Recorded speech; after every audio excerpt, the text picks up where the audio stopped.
सोचो, पूरे स्कूल के सामने तुम्हें सिर्फ 1 मिनट के लिए हीरो बना दिया जाए और अगले ही पल सब लोग तुम्हारा सबसे बड़ा दुख देखकर हंसने लगे। हमारे स्कूल का हैलोवीन डांस था और मैं कोई साधारण कॉस्ट्यूम पहनकर नहीं गया था। मैंने अपने पापा की असली फायर फाइटर यूनिफॉर्म पहन ली, असली जैकेट, असली हेलमेट, असली बूट्स। पूरे स्कूल में ऐसे घूम रहा था जैसे आज का मेन कैरेक्टर मैं ही हूँ। हाथ जोड़कर विनती है कि वीडियो बनाने में बहुत मेहनत लगती है, कृपया करके सब्सक्राइब कर देना, लाइक भी। तभी अचानक फॉग मशीन ने जोर का धमाका किया और फायर अलार्म बज उठा। पहले तो सबको लगा ये शो का हिस्सा है, लेकिन फिर जलते हुए प्लास्टिक की बदबू आने लगी। टीचर्स ने तुरंत सबको बाहर निकालना शुरू कर दिया। तभी मेरी नजर एक नारंगी एक्सटेंशन वायर पर गई। वो सिर्फ फॉग मशीन तक नहीं जा रही थी, बल्कि पूरे हॉलवे से होती हुई साइंस विंग की तरफ जा रही थी। तभी किसी ने चिल्लाया, हॉलवे में धुआं है। कुछ ही सेकंड में असली फायर ट्रक स्कूल पहुंच गए। फायर फाइटर्स अंदर भागे। तभी एक फायर फाइटर ने मुझे देखा। मैं पूरी फायर फाइटर ड्रेस में खड़ा था। वो चिल्लाया, तुम हमारे साथ हो, ईस्ट विंग क्लियर करना है। मैं बोलने ही वाला था कि सर मैं स्टूडेंट हूँ, लेकिन उसने मेरे हाथ में टॉर्च पकड़ा दी और मुझे अपने साथ अंदर ले गया। धुएं से भरे हॉलवे में हम उस नारंगी वायर का पीछा करते रहे। आखिर वो मिसेस कार्टर की क्लास के रिप्राजे के नीचे जा रही थी। एक फायर फाइटर ने हैंडल पकड़ा और तुरंत हाथ पीछे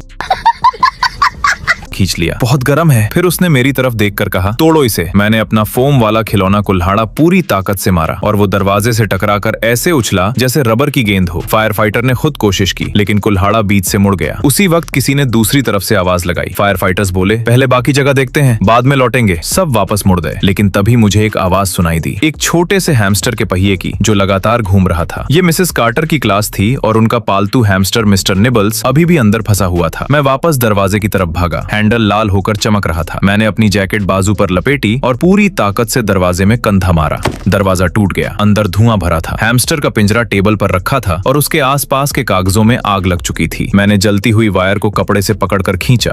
बिजली का झटका सीधे हाथ में लगा, लेकिन मैंने वायर नहीं छोड़ी। फिर मैंने पिंजरा उठाया। उसका गर्म लोहा मेरी हथेली जला रहा था। सांस लेना मुश्किल हो रहा था। आंखों के आगे अंधेरा छाने लगा था, लेकिन मैं भागता रहा। जैसे ही मैं बाहर निकला, मैं जमीन पर गिर पड़ा। आखिरी ताकत से मैंने मिस्टर निबल्स का पिंजरा घास पर फेंक दिया ताकि वो बच जाए। चारों तरफ लोग तालियां बजा रहे थे। एक फायर फाइटर मेरे पास झुककर बोला, बेटा आज तुम हीरो हो। और तभी ऊपर से एक बाज बिजली की तरह नीचे आया। उसने मिस्टर निबल्स को अपने पंजों में दबोचा और सबके सामने उड़ गया। पूरा स्कूल कुछ सेकंड के लिए बिल्कुल चुप हो गया और मेरी सारी हीरोगिरी एक हैमस्टर के साथ आसमान में उड़ गई।